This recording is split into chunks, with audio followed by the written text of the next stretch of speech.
ഖുർആനിലെ സംഭവങ്ങൾ പറയുന്നതോ പ്രവർത്തന മേഖലയിലുള്ളവർക്ക് മനസ്സിലാകും. വെറുതെ വീട്ടിലിരിക്കുന്നവർക്ക് മൂസാ നബിന്റെ സംഭവം കേട്ടൊന്നും മനസ്സിലാവില്ല, യൂസുഫ് നബിന്റെ സംഭവം കേട്ടൊന്നും മനസ്സിലാവില്ല.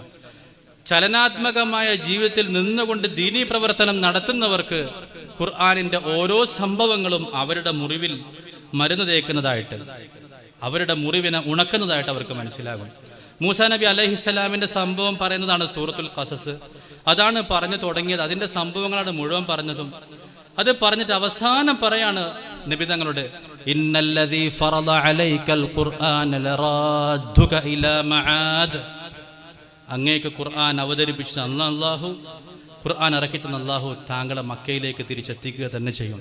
അപ്പൊ ആ സൂറത്തിന്റെ തുടക്കത്തിൽ പറഞ്ഞിരുന്നു, കുഞ്ഞ് ജനിച്ചപ്പം വളരെ പ്രിയപ്പെട്ട കുട്ടിയെ മൂസാ നബിയുടെ ഉമ്മക്ക് പുഴയിലേക്ക് ഒഴുക്കേണ്ടി വന്നു.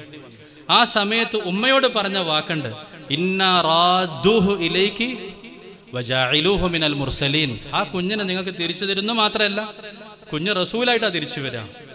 അതേപോലെ നബിയെ അങ്ങ് മക്കയിലേക്ക് തിരിച്ചു വരുന്നു മാത്രമല്ല, വിജയ ശ്രീലാളിതനായിട്ടാണ് വരിക.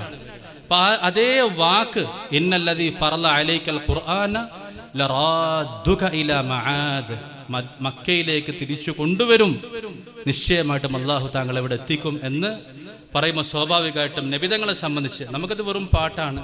മൂസാ നബിന്റെ സംഭവം എന്താണ്, നദിയിലൊഴുക്കിയ സംഭവമായിട്ടും അള്ളാഹുവിൻ്റെ കുദ്റത്തായിട്ടൊക്കെ പറയാം.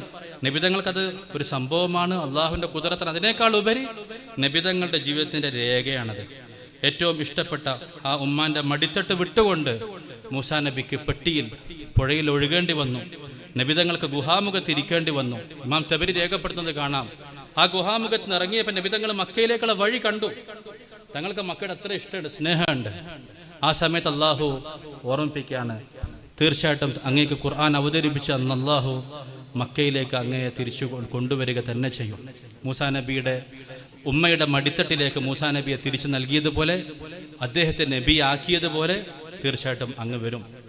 അതുപോലെ ഫിർഔന്മാരെ പറ്റി ഖുർആൻ പറയാണ്,